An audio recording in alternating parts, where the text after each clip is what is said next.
চাকরিহারা শিক্ষকদের নবান্ন যাত্রা, প্রশাসনের তত্ত্বাবধানে 18 জনের প্রতিনিধি দল রওনা।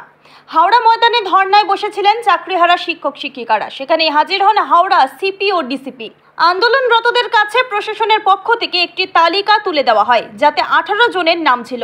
জানানো হয় এই 18 জনকেই নবান্নে নিয়ে যাওয়া হবে। সেখানে মুখ্যমন্ত্রী নিজে না থাকলেও মুখ্য সচিব ও সংশ্লিষ্ট আধিকারিকেরা ওএমআর এর মাধ্যমে যাচাইকৃত যোগ্য প্রার্থীদের তালিকা নিয়ে বৈঠক করবেন।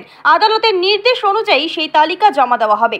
এই আশ্বাসে এবং প্রশাসনের তত্ত্বাবধানে নবান্নর উদ্দেশ্যে 18 জনের প্রতিনিধি দল রওনা দেন। আন্দোলনকারীদের পক্ষ থেকে জানানো হয়েছে তারা সুবিচারের আশায় এই বৈঠকে অংশ নিচ্ছেন। মোটামুটি প্রায় 15 থেকে 16 জনের একটা টিমের নাম ঠিক করেছি যৌথভাবে। সেখানে সুমনদা আছে, মিনময়দা আছে, আমরা যোগ্য শিক্ষক শিক্ষিকা অধিকার মঞ্চ আছি, রবিউল ইসলাম আছে, অনেকে মিলেই আমরা করেছি। সুমনদাও নিশ্চয়ই নামগুলো বলবে, কিছু নাম আছে সেখানে। স্বপন বিশ্বাস, মামুন রশিদ, রাকেশ আলম, আমি নিজে, স্মার্তি রয়, হাবিবুল্লাহ, হুমায়ুন ফিরেজ মন্ডল, রবিউল ইসলাম, আর বাকিগুলো সুমন একটু বলে দিচ্ছে। যোগ্য তালিকা ফিরে পাওয়ার মাননীয় মুখ্যমন্ত্রীর সাথে আমাদের যে মিছিল ছিল নবান্নের অভিযান, কেবল এবং কেবলমাত্র যোগ্য তালিকা নিয়ে সুপ্রিম কোর্টে রায় রিভিউ করতে হবে, সেই একটা দাবিতে ওএমআর এর ভিত্তিতে আজকের মাননীয় মুখ্যমন্ত্রী তিনি বসছেন না, জানাচ্ছেন সেখানে চিফ সেক্রেটারি মহোদয় দেখা করবেন বলে ডিসিপি এবং সিপি স্যারের পক্ষ থেকে জানাচ্ছেন। আমরা প্রাথমিক পর্যায়ে যাচ্ছি, সেই বৈঠকে যোগ্য শিক্ষক শিক্ষিকা শিক্ষাকর্মী, যোগ্য 18 নট কল ফর ভেরিফিকেশন এবং অনশনকারী মঞ্চের পক্ষ থেকে সুমন বিশ্বাস, অভিজিৎ করণ এবং আমাদের যে মিনময় মন্ডল দা নিজস্বভাবে চলছেন তিনি আছেন, রাজীব হাসদা, দীপঙ্কর হীরা, রবীন্দ্রনাথ সাহা আমাদের ব্লাইন্ড শিক্ষক, শ্বেতা রয়, কৃষ্ণগোপাল চক্রবর্তী, অনিরুদ্ধ ভট্টাচার্য, শিশির গড়াই, পঙ্কজ রায়, আমাদের সমস্ত অংশে এটাই আমাদের ঘোষিত লাইন।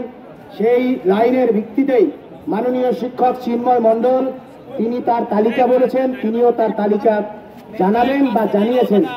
আমরা সকলে চাকরিহারারা দীর্ঘদিন ধরে যারা আন্দোলনে আছি তারা আজকে যাব, নবান্নে যাব। রবীন্দ্রনাথ বাবু এসেছেন উত্তরবঙ্গ থেকে, শরীফুল মিয়া, তাকে আসার জন্য অনুরোধ জানাচ্ছি। আমরা টোটাল 18 জনের মতো যাব, টোটাল 18 জন। মুক্তির জন্য লড়ছি, সেই জন্য সংখ্যাটা আমরা মিনময় বাবু তারও নাম আমি দিয়েছি, রবিউল বা উনি বলেছেন কৃষ্ণগোপালের নাম আমি দিয়েছি। তারা অন্য একটা প্ল্যাটফর্মে আন্দোলন করছে, দীর্ঘদিন প্রকৃত লড়ছে। চিফ সেক্রেটারি মহোদয় দেখা করবেন বলছেন, আমরা প্রাথমিক পর্যায়ে রাজি হয়েছি।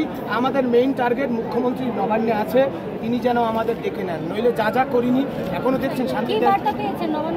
নবান্ন থেকে আমরা কন্ডিশন রেখেছি, ওএমআর এর ভিত্তিতে যদি অযোগ্য চিহ্নিত হতে পারে তাদেরকে 12% ইন্টারেস্ট সহ যদি বেতন ফেরত দেওয়ার নির্দেশ দিতে পারে, টার্মিনেটের কথা বলতে পারে, ওই তালিকা দিয়ে ওনা একটু দর কষাকষি করছে। ওই তালিকা দিয়ে যোগ্য তালিকা নিয়ে সকল যোগ্যের রায় রিভিউ করুক, পরীক্ষা মানছি না মানবো না এই দাবিতে যাচ্ছি। মুখ্যমন্ত্রী আছেন, একটু তো জানেন তো মুখ্যমন্ত্রী খুব জেদি মানুষ, তিনি নিশ্চয়ই বসবেন, আমরা সেই বিশ্বাসে যাচ্ছি। অবশ্যই মুখ্যমন্ত্রীর সাথে দেখা করার জন্যই আমরা যাচ্ছি, কিন্তু চিফ সেক্রেটারি মহোদয় মাননীয় মুখ্যমন্ত্রীর অনুমোদন ছাড়া তো তিনি ডাকেননি, কিন্তু মাননীয় মুখ্যমন্ত্রীর কথা ছাড়া যে ডেকেছেন তা তো নয়। পুলিশের কথা শুনে, প্রশাসনের কথা শুনে, সিপি ডিসিপি তাদের কথা শুনে আমরা নিশ্চয়ই যাচ্ছি নবান্নে আলোচনার জন্য। নবান্ন অভিযান সফল, 100% সফল। মাননীয় মুখ্যমন্ত্রী দেখা না করলে আপনাদের চ্যানেলে রেখে দেবেন, আমি যা যা বলেছি সেটা করব, কারো বাবারও ক্ষমতা নেই একদম। মাননীয় মুখ্যমন্ত্রী কেন বসছে না? আমার চোখের দিকে কথা বলতে পারবে না তিনি। বলবো যোগ্য তালিকা দিন, যে তালিকায় অযোগ্য চিহ্নিত হয়েছে ওএমআরে, সেই ওএমআরে কেন যোগ্য চিহ্নিত হবে না? পরীক্ষা ভাওতাবাজি, কোন তাবেদাররা পরীক্ষার কথা বলছে? পরীক্ষা আমরা জানি না, কোন পরীক্ষা আমরা মানছি না, মানবো না, আমরা জানি না। হ্যাঁ, কিন্তু আপনাদের দাবি না মানলে তখন কি করবেন?